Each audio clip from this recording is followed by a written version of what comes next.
자, 요한계시록 19장을 보겠습니다. 19장은 어린 양의 혼인잔치와 아마겟돈 전쟁입니다. 이것은 뒤에 보겠지만 별개의 사건이 아니라 하나의 사건을 어떤 측면에서 바라보느냐, 하나의 사건, 심판을 이쪽에서 바라보느냐, 이쪽에서 바라보느냐에 따라서 그것이 어린 양의 혼인잔치로 보이는 것과 또 아마겟돈 전쟁으로 보이는 것, 이렇게 보이게 됩니다. 19장 11절부터 22장 21절 중에 19장은 어린 양의 혼인잔치와 아마겟돈 전쟁입니다. 이 전반부에는 여기는 이제 뒤에죠. 근데 19장 1절부터 계속 나오는 게 어린 양의 혼인잔치가 10절까지 나옵니다. 1절부터 10절. 네. 거기에는 즐거움이 가득하고요. 또 하나님께서 통치하시는 즐거움, 그리고 하나님의 악을 이기시는 우리가 즐거움, 그리고 어린 양의 혼인 기약이 찼기 때문에 즐거움이 나옵니다.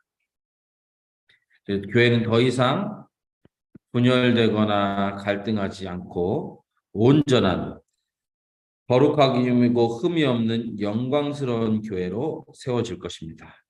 그리고 혼인잔치가 시작되기 때문에 즐거워합니다. 예수님께서 제자들에게 잡히시던 밤 떡을 떼시면서 말씀하신 것이 무엇입니까? 이제 내가 포도나무에서 난 것을 이제부터 마시지 아니하리라. 언제까지? 내 아버지의 날까지, 내 아버지의 나라에서 새 것으로 너희와 함께 마시는 날까지.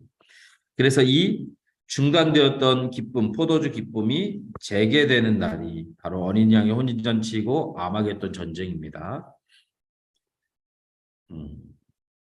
자, 첫 번, 2번 할렐루야.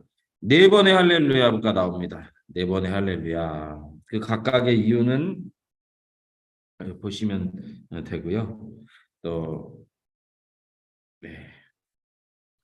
유대인들의 혼인 예식, 혼인의 그런 단계, 혼인 예식의 모습은 이렇습니다. 세 단계가 있어요.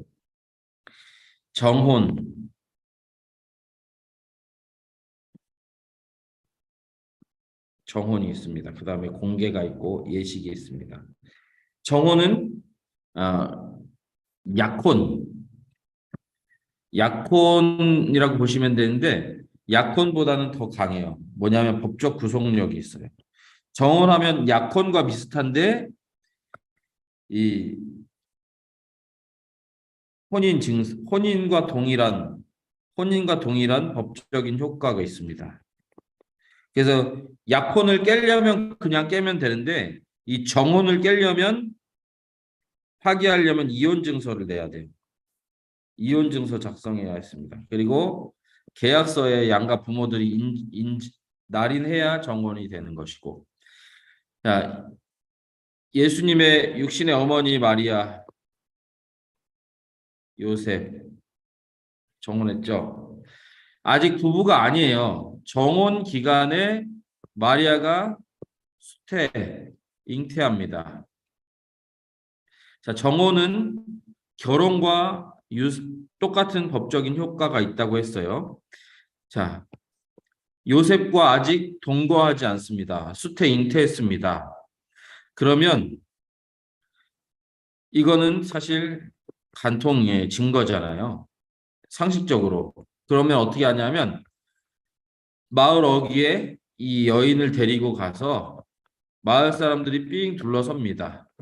그리고 첩첩이 둘러서서 돌을 있는 힘껏 던져서 죽이는 거가 이 여인에 대한 형벌이에요.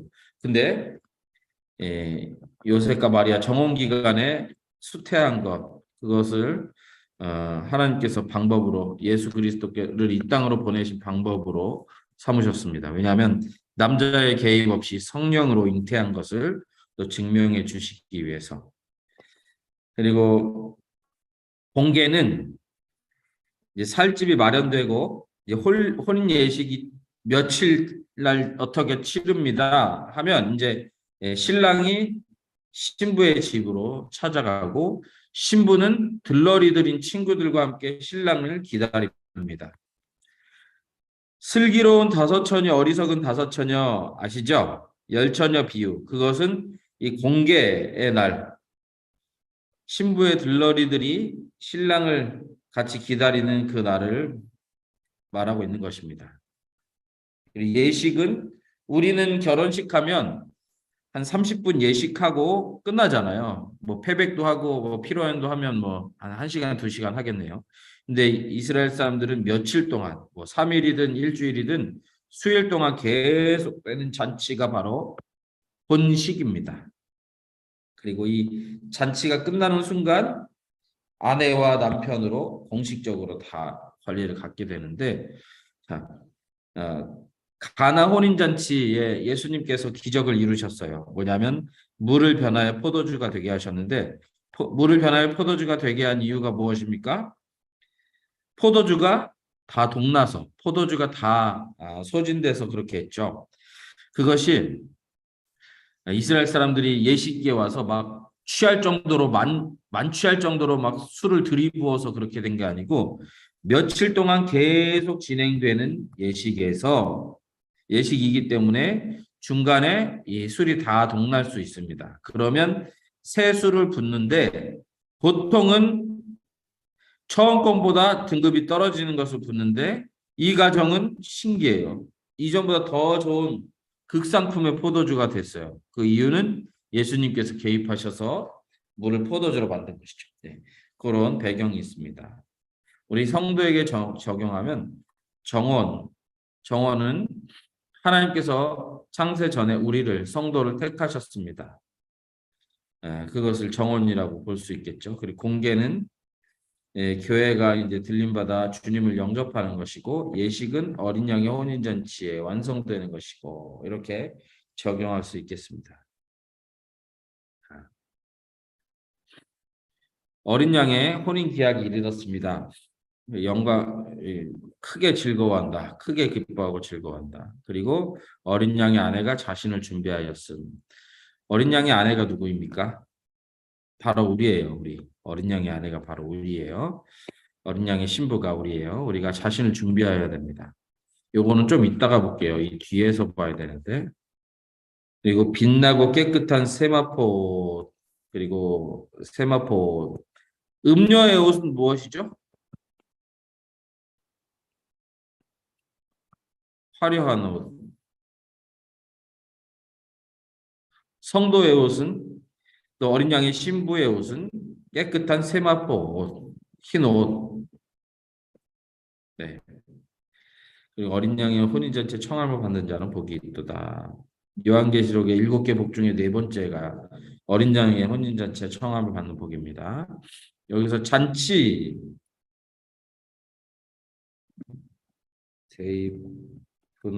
데이프논이라고 하는데, 먹다, 식사하다, 데이프네오에서 왔어요. 데이프네오. 그래서 혼인잔치는 식사입니다. 식사. 근데 유대인에게는 거룩한 식사관념이 있어요. 거룩한 식사관념. 요 시편 23편 5절 보시면 한번 같이 읽어보실까요? 시편 23편 5절 시작. 주께서 내 원수의 목전에서 내게 상을 차려주시고 기름을 내 머리에 부으셨으니 내 잔이 넘치나이다. 이 광경을 떠올려 보세요. 어떻게 있습니까? 이렇게 식탁이 있어요. 음식들이 막 있습니다. 산의 진미가 있어요. 그리고 부부가 마주보고 식사하고 있습니다. 근데 여기에 원수가 있어요.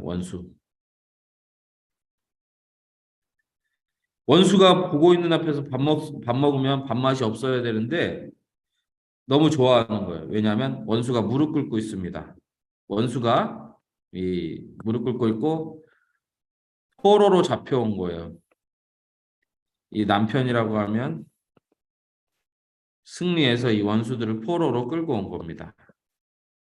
그래서 여유롭게 승자의 여유를 누리면서 이 만찬을, 전쟁 이후에 승전의 이후에 만찬을 같이 서로 나누면서 원수를 낮춰보고 원수 너네 이제 내 손 안에 든 쥐다. 너네 이제 죽었다. 이렇게 하면서 먹는 거룩한 식사입니다. 그 거룩한 식사 개념이 성경에도 나오고 계속 나와요. 왜냐하면 이사야 25장 6절로 8절 각주 보실게요. 만군의 여호와께서 이사 만민을 위하여 기름진 것과 오래 저장하였던 포도주로 연회를 베푸시리니, 연회를 베푸시는 것은 그냥 식사로 이해할 수 있는데 7절, 8절을 보시면 사망을 영원히 멸하실 것이라. 밥이랑 무슨 관계가 있죠? 모든 얼굴에서 눈물을 씻기시며, 밥이랑 무슨 관계가 있죠? 자기 백성의 수치를 온천하에서 제하시리라. 식사랑 무슨 관계가 있죠? 관계가 없는 것 같은데 이 연회와 이것을 이어서 연결하면 거룩한 식사. 시편 23편 5절. 원수의 목전에서 상을 차려주시고 이것을 기억하시기 바랍니다. 사망을 멸했다. 자, 보세요. 사망은 왜 옵니까? 사망에 우리가 죽는 원인은 무엇입니까?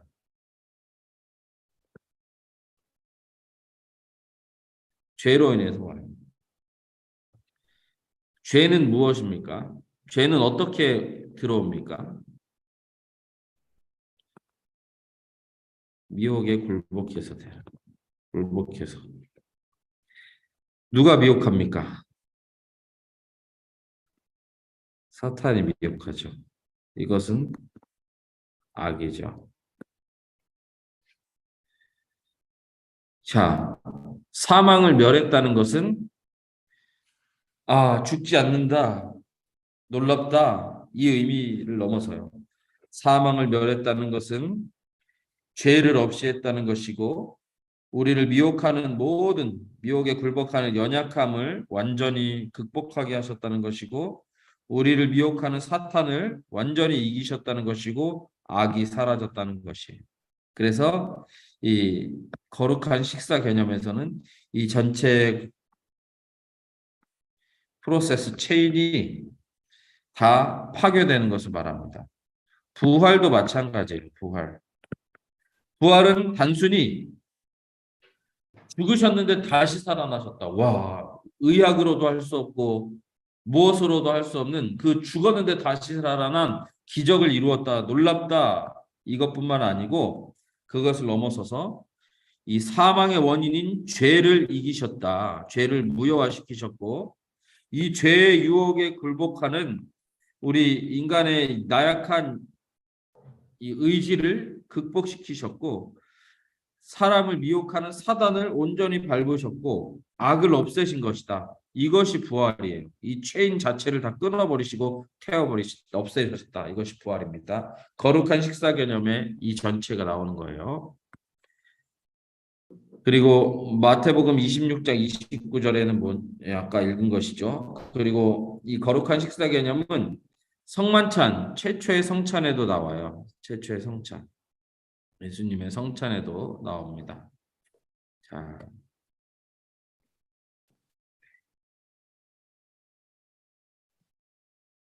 정말로 거룩한 식사 개념은 성례, 성찬에도 나옵니다. 성찬은 그리스도의 고난에 참여하는 것과 동시에 거룩한 식사를 기대하는 소망이 반영되어 있는 것입니다. 거룩한 식사,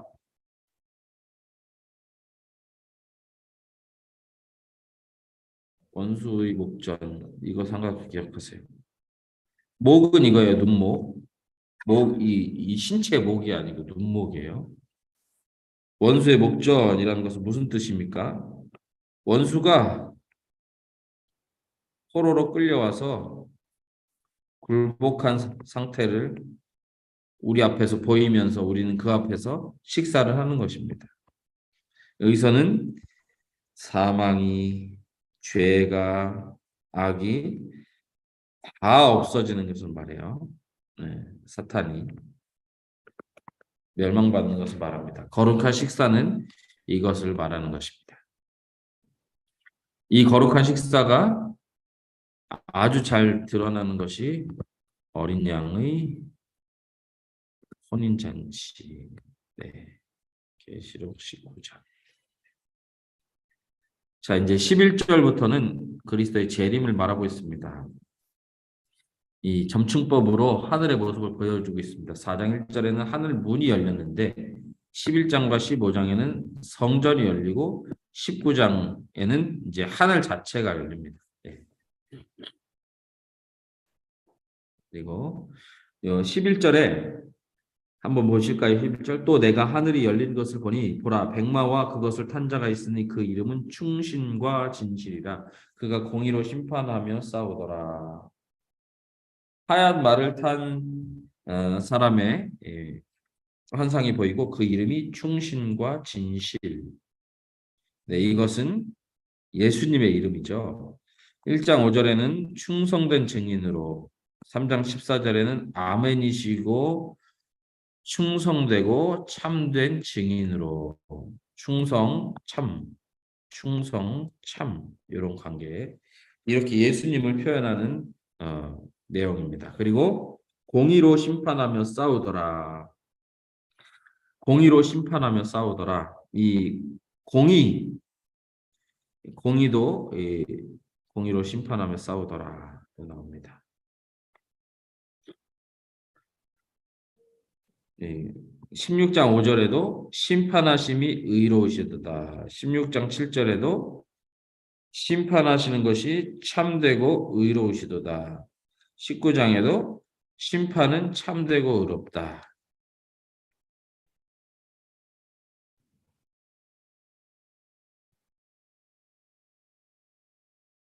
이것이 연결됩니다. 심판은 의로운 것이고 참된 것이다. 항상 기억해 주시기 바랍니다.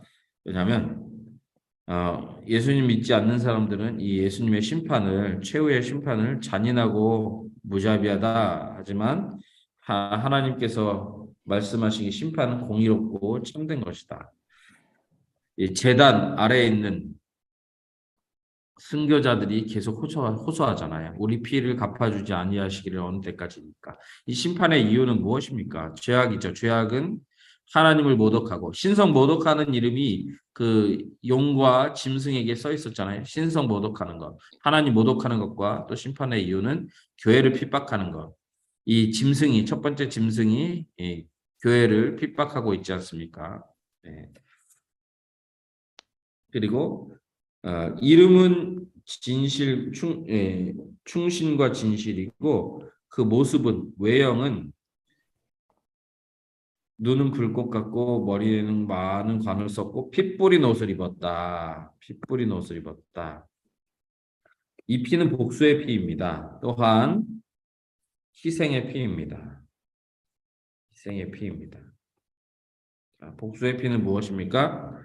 원수를 짓밟아서 피가 튄 것을 말해요. 이사야에서도 그런 이 이미지가 나옵니다. 어찌하여 내 의복이 붉으며 내 옷이 포도즙 틀을 밟는 자 같으냐. 이 피 튄 옷을 왜 가지고 있느냐. 내가 누구냐면 구원하는 능력을 가진 이라고 그 전절에 1절에 말하고 있습니다. 왜 그랬습니까? 했더니 답이 뭐예요? 내가 홀로 포도즙 틀을 밟았는데 내가 노함으로 말미암아 무리를 밟았고 분함으로 말미암아 짓밟았으므로 그들의 선혈이 내 옷에 튀어 내 의복을 다 더럽혔음이니이다. 원수를 짓밟아 이기는 것을 말합니다. 옷에. 그리고 또 한편으로는 희생의 피입니다. 십자가. 그래서 오늘 13절에 피 뿌린 옷,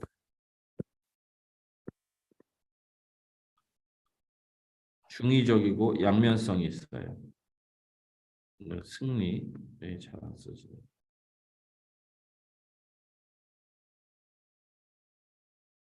승리와 희생.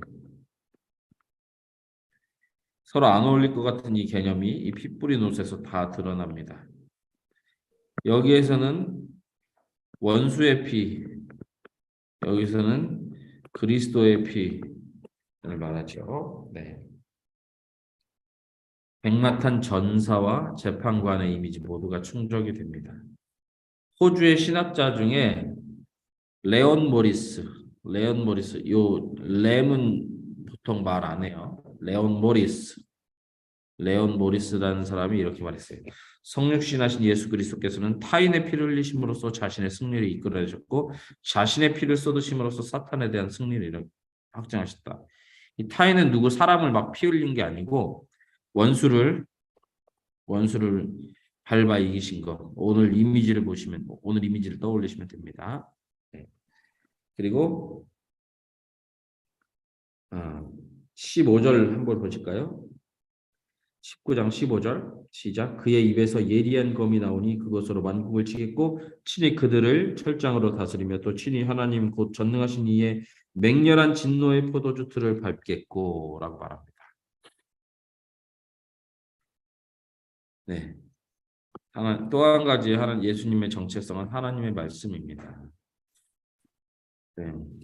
그리스도는 말씀이 육신이 되신 분이라고 요한은 계속 말하고 있습니다. 요한복음 1장 1절에도 태초에 말씀이 계시니라. 이 말씀이 하나님과 함께 계셨으니 이 말씀은 곧 하나님이시더라. 요한 1서도 보면 태초부터 있는 생명의 말씀에 관하여는 우리가 들은 바요, 눈으로 본 바요, 우리 손으로 만진 바였다. 누굽니까? 만질 수 있는 예수님, 또 눈으로 듣고 실제로 체감했던 말씀, 예수님이시지 않습니까? 그 예수님을 말하고 있습니다. 예수님의 또 다른 정체성 하나는 말씀입니다. 이 말씀은 어떤 말씀이에요? 그럼 천지창조, 하나님께서 세상을 만드실 때 어떻게 말씀하셨습니까? 말씀으로. 빛이 있으라 함에 빛이 있었습니다. 궁창 물과 물이 궁창 아래로 위로 나뉘어라 말씀하셨으니 그렇게 됐습니다. 그때 태초에 말씀이 계시니라. 그 말씀이 그리스도 성자라고 할게요. 그 말씀이 성자입니다. 단순히 음파가 아니고 예수님을 말하는 거예요. 그리고 헬라 언어는 로고스 이것을 말합니다. 이 로고스 이게 헬라 철학의 중요한 개념이었습니다. 당시에 철학의 진리를 추구하는데, 근데 이 로고스를 그리스도인들은 당시에 헬레니즘, 헬라파 유대인들도 있었고, 뭐 이 고대 그리스 로마 문화권이잖아요. 이 당시에 중요한 키워드와 테마 중에 하나가 이 로고스였는데, 요거를 말씀, 진리를 그리스도인들은 예수님을 가리키는 용어로 또 차용합니다. 그래서 이 로고스를 유대인들은 하나님을 간접적으로 부르는 호칭으로 사용했습니다. 말합니다.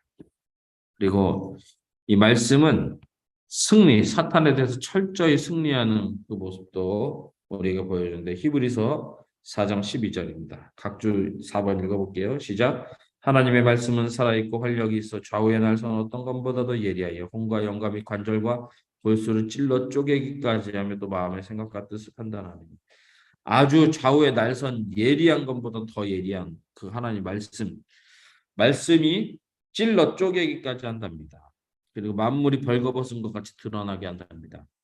전사의 이미지를 보여주고 있습니다. 그리고 이 흰 백마탄 사람, 백마탄 자, 공의로 심판하는 자, 충신과 진실을 하늘의 군대들이 따릅니다. 이거는 14장에서도 나왔어요.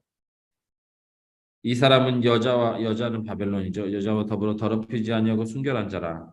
어린 양이 어디로 인도하든지 따라가는 자. 우리 성도를 이렇게 말합니다. 그래서 제가 찬양도 불렀잖아요. 어디든지 예수 나를 이끌면 어디든지 예수 함께 가려네.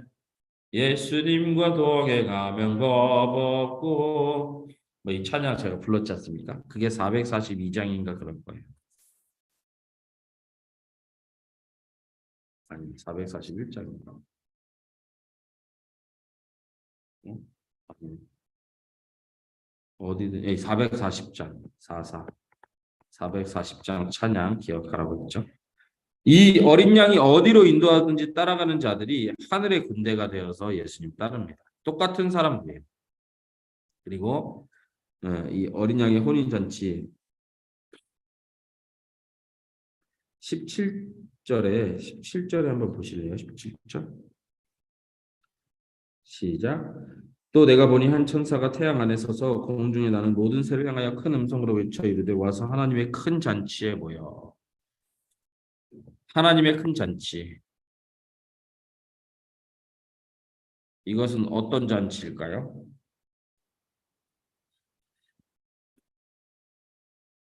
어린 양 혼인 잔치와 똑같은 잔치입니다. 이것은 어린 양의 원수의 입장에서 보면 아마겟돈 전쟁이에요. 원수를 멸하는 거. 자, 백마탄자 입에서 예리한 검이 나오죠. 그것으로 열국을 칩니다. 네. 이미 나왔던 개념이에요. 그리고 이사야 11장 4절에 보면 공의로 가난한 자를 심판하면 정직으로 세상에 겸손한 자를 판단할 것이며 그의 입에 막대기로 세상을 치며 그 입술의 기운으로 악인을 죽일 것이다. 입에 막대기 입술의 기운으로 악인을 죽일 것이다. 이사야 49장 2절도 내 입을 날카로운 칼같이 만드시고 나를 그의 손 그늘에 숨기시며 나를 갈고 닦은 화살로 만드사 그의 화살통에 감추시고 말씀의 예리함 그 예리함으로 악인들을 죽인다. 말씀의 그 예리함으로 승리를 이룬다. 악을 패배시킨다는 개념은 구약에서도 나옵니다. 네, 철장으로 다스리고 철장은 이런 막대기예요. 막대기인데 한쪽 끝은 이렇게 뾰족하게 정이나 대못처럼 생겼고 대못을 박아놨고 한쪽 끝은 이렇게 껌 뛰는 게처럼 넓게 되어 있는 이걸로 양을 지키는 것입니다. 맹렬한 진노의 포도주 틀을 밟는다. 이 바벨론이 그 교회를 포도주 밟듯이 밟았던 것에 대한 복수죠. 맹렬한 진노의 포도주를 틀을 밟는다. 그리고 옷과 다리에 만왕의 왕 만주의 주라는 이름이 쓰여 있다. 예. 요거 왜 옷과 다리입니까? 팔과 신발이 아니고 왜 옷과 다리입니까? 이거는 당시 문화를 반영한 거예요.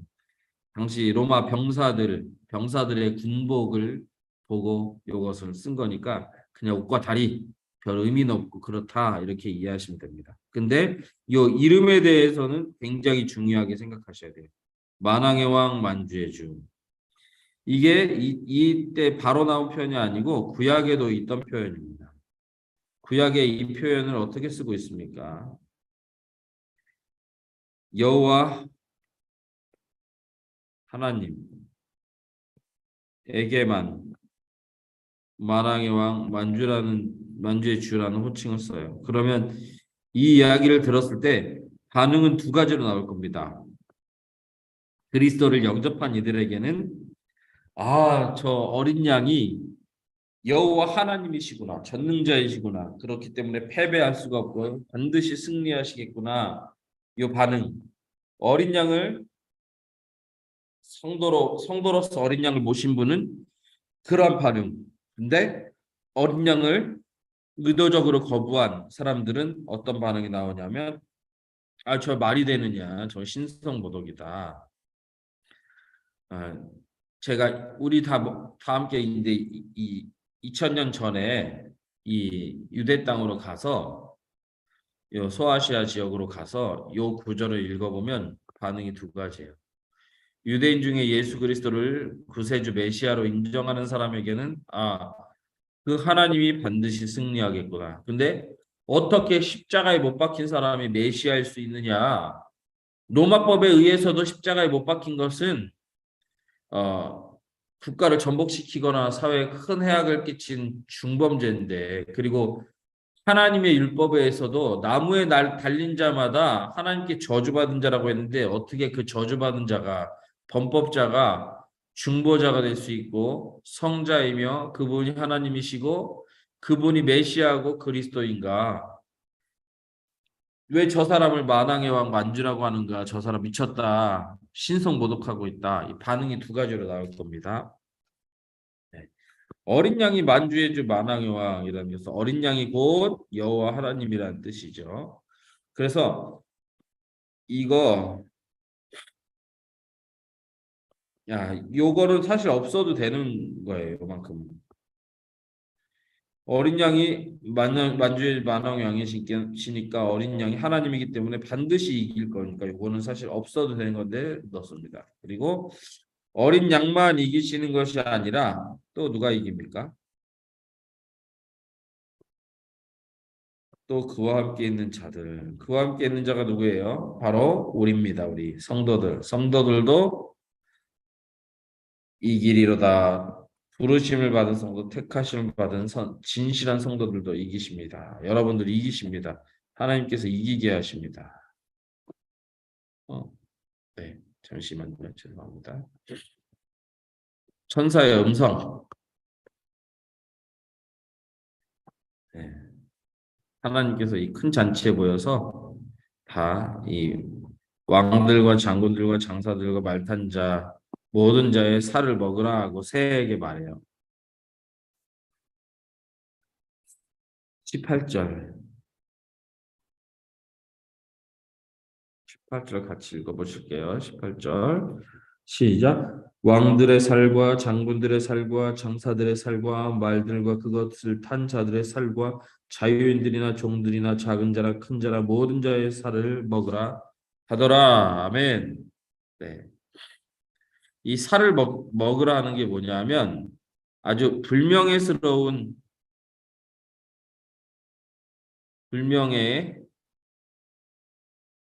최하 버전.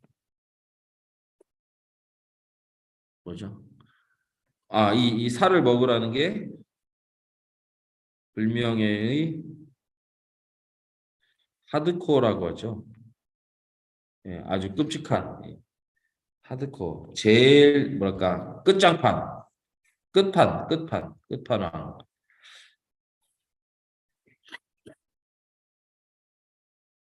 자, 전도서에도 그런 개념이 나오는데요.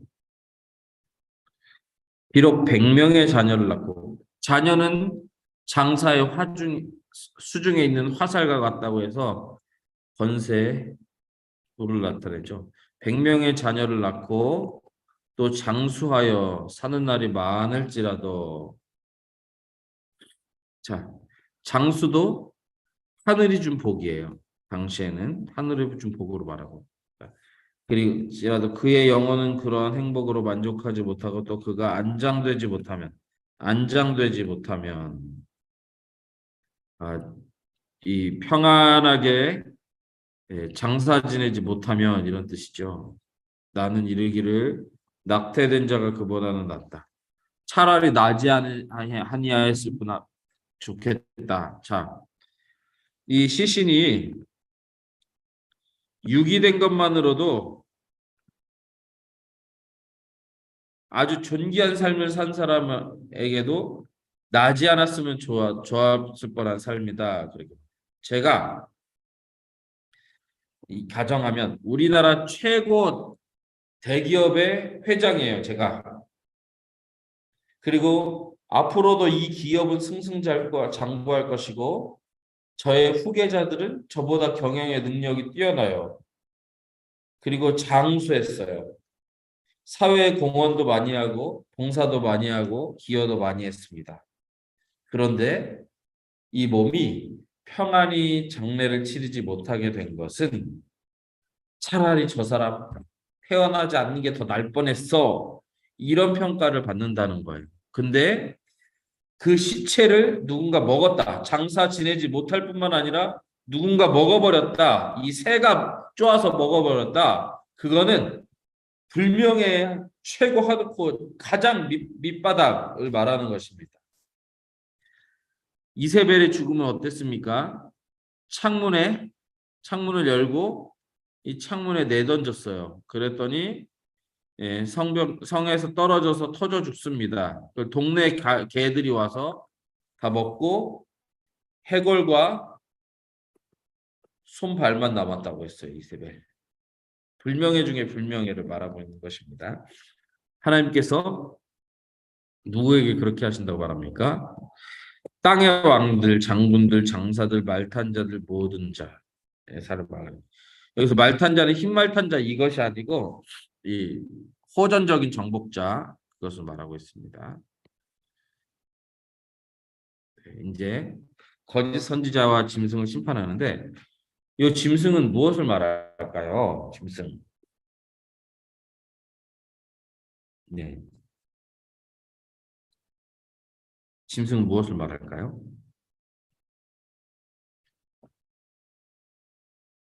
죄송합니다. 전화 한 통만 받겠습니다. 네, 여보세요?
네, 요새 교회 공사가 되고 있어가지고 공사 때문에 안 받을 수 없어서 죄송합니다. 네.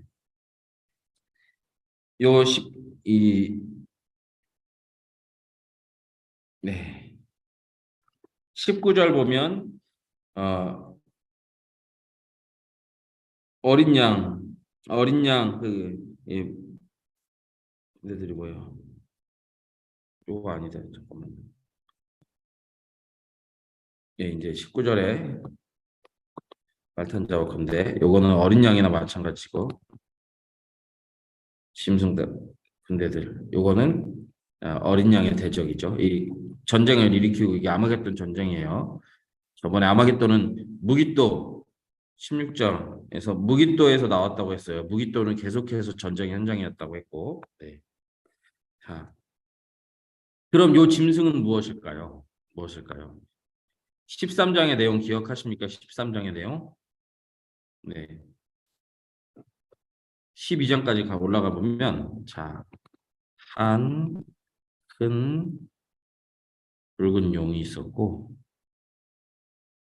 짐승이 있었고, 또 다른 짐승이 있었어요. 자, 요 붉은 용이 뭡니까? 사탄. 짐승은 적그리스도. 또 다른 짐승은 거짓 선지자. 네. 네. 여기 이 짐승은 바다에서 나오고 이 짐승은 땅에서 나오고 이 짐승이 하는 역할이 뭐예요? 땅에서 나온 짐승이 하는 역할은 바다에서 나온 짐승의 우상을 만들어서 사람들로 하여금 섬기게 합니다. 또한 666을 관장해서 이 666표를 받지 못한 사람들은 상거래가 불가능하게 합니다. 이것이 또 다른 짐승, 땅에서 나온 짐승의 거짓 선지자의 역할이에요. 거짓 선지자는 적그리스도를 사람들이 숭상하게 만듭니다. 근데 이 짐승은 바다에서 나온 짐승이에요. 적그리스도. 왜냐하면 오늘 20절 보면 짐승이 잡히고 그 앞에서 표적을 행하던 거짓 선지자도 함께 잡혔으니 이는 짐승의 표를 받고 그의 우상에게 경배하던 자들을 표적으로 미혹하던 자다. 거짓 선지자가 이미 명시적으로 나왔기 때문에 이 짐승은 바다에서 나온 짐승, 적그리스도. 네. 적그리스도가 완전히 패배하는 것을 말하고 있습니다. 전쟁을 일으켰는데 이 둘이 20절 마지막에 이 둘이 산채로 유황불 붙는 못에 던져지고 불 붙는 못 지옥을 말해요. 게헨나를 말해요. 하데스는 좀 다른 거고 게헨나는 흰놈의 아들의 골짜기에서 유래된 말입니다. 게헨나.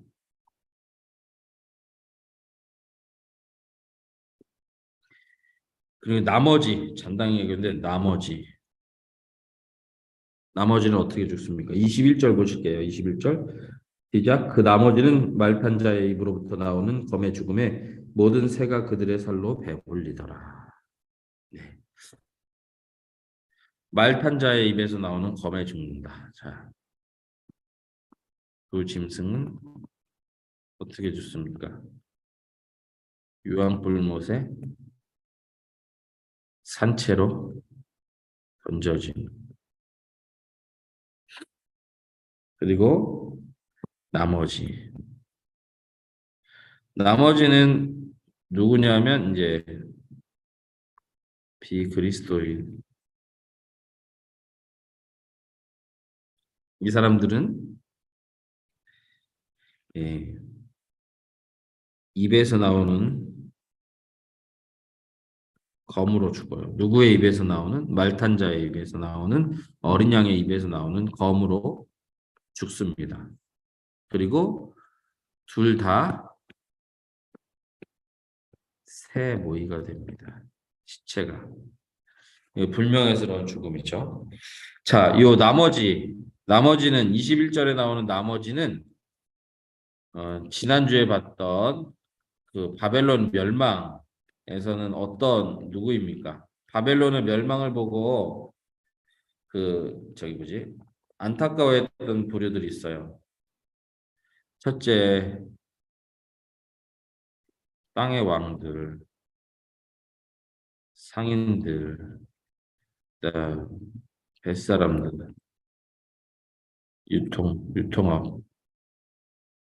나머지는 이 사람들을 특히 이 사람들을 말해요. 이 사람들 전체를 말하지만 이거 뭐냐면 땅의 왕들 권세 있고 상인들은 사치하는 사람들에게 서비스와 재화를 납품해서 부를 축적하죠. 그리고 뱃사람들은 이 상인들의 그 공급책 역할을 합니다. 유통업이죠. 하위 구조. 네. 오늘날로 말하면 예수 믿지 않는 일반 시민들을 말해요. 여기 사장님, 직원, 권세. 네, 이렇게 말합니다. 네, 이 모두가 예수 믿지 않으면 다 어떻게 된다? 예수 그리스도의 입에서 나오는 어린 양의 입에서 나오는 말탄 자의 입에서 나오는 검으로 죽는다 말합니다. 근데 똑같은 자 유황 불못에 죽는 거나 말탄 자의 입에서 나오는 검으로 죽는 거나 말로는 다른 표현이지만 사실 같은 표현이에요. 멸망한다는 것입니다. 심판받는다는 것이고 지옥 형벌을 받는다는 것입니다. 동일한 멸망인데 표현을 달리해서 소개하는 것입니다. 네. 그리고 이 어린 양의 혼인 잔치와 하나님의 큰 잔치와 아마겟돈 전쟁은 종말의 양상을 논리적 순서에서 복합적으로 보여주는 것이고 종말 심판 이 모두는 다 종말 심판을 뜻하는 것입니다.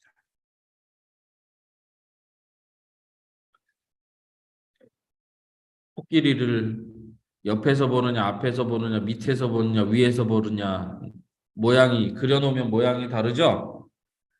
최후의 종말도 그렇게 하나님의 백성들이 바라보는 종말이 다르고 적그리스도가 바라보는 종말이 다르고 또 이 나머지가 바라보는 종말이 다르고 다 다르게 보여요. 똑같은 종말의 현장이지만. 네, 그리고 다섯 번째 대접이랑 대접부터 일곱 번째 대접은 동시다발적으로 일어나는 사건인데 이것을 그냥 순서대로 논리적인 순서대로 기록해 놓은 것입니다. 다섯 번째 대접은 짐승의 보좌에 쏟아진 재앙이고 여섯 번째 대접은 아마겟돈 전쟁이고 일곱 번째 대접은 바벨론의 멸망입니다. 근데 이 바벨 설명 이제 17장 18절에는 바벨론의 멸망을 먼저 말하고 있고 그 다음에 어떻게 해요? 두 짐승의 멸망을 오늘 19장에서 말하고 있고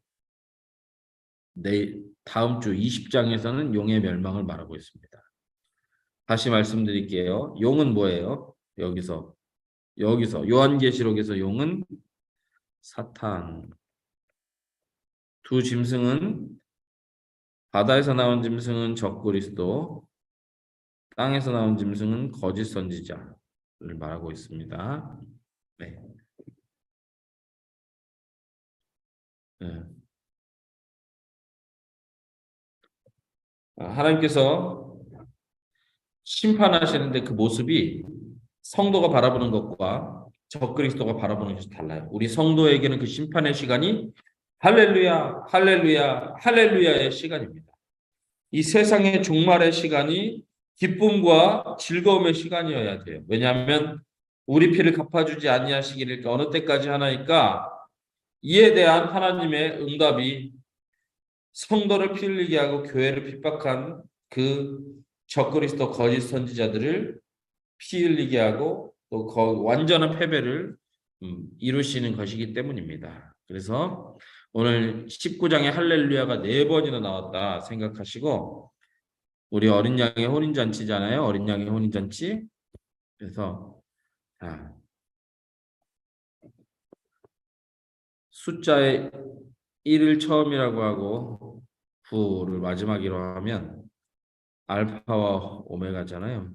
알파와 오메가 대신 어린 양의 혼인잔치 이렇게 이해하십시오. 0도 있지만 0 생각 안 할게요. 네. 그리고 혼인과 동시에 여러분의 라이프 스타일이나 미래를 계획하는 것이나 또 내 재정을 사용하는 것이나 다 변했죠. 혼인과 동시에. 그렇기 때문에 내가 결혼과 동시에 처음부터 끝까지 다 변했다. 알파부터 오메가까지 다 변했다. 1부터 9까지 다 변했다. 이렇게 이해하십시오. 19장은 혼인잔치. 그리고 아마겟돈 전쟁은 처음부터 끝까지 하나부터 열까지 다 멸망시키는 것이잖아요. 하나부터 9까지 다 멸망시키신다. 악은.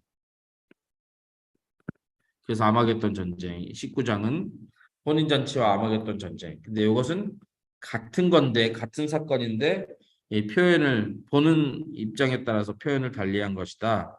이렇게 이해해 주시면 되겠습니다. 다음 주는 20장과 21장 하겠는데요. 원래 오늘 19장, 20장 하려고 했는데 19장이 좀 길어서 20장을 다음 주에 하겠습니다. 다음 주에는 20장 내용 중에는 신학적으로는 용어가 천년왕국, 또 무천년설, 전천년설, 후천년설 이렇게 정리되어 있는 그 내용들을 간략하게 소개해 드리겠습니다. 20장, 21장 잘 살펴보시고 오시고 하나님의 심판의 때는 우리에게 기쁨의 날이고 어린 양 혼인 우리가 신부가 되어 그리스도와 혼인 예식을 올리는 날이다. 이렇게 이해하시기 바랍니다. 정혼도 지났고 공개도 지났고 예식하는 것이다. 그것을 기억하시기 바라고 우리 그리스도는 충신과 진실이다. 신실하신 분이시다. 기억하시기 바랍니다. 그리고 거짓 선지자와 짐승, 또 적그리스도가 산채로 유황불못에 던져진다는 것이나 잔당들이 말탄자의 입에서 나오는 검으로 죽는다는 것이나 똑같은 상황이고 똑같은 사안인데 언어적인 표현을 달리했다. 이렇게 이해하시면 됩니다. 네. 어린 양의 혼인잔치, 하나님의 큰 잔치, 아마겟돈 전쟁 같은 사건이다. 네. 이제 세상이 바뀌면 이렇게 됩니다.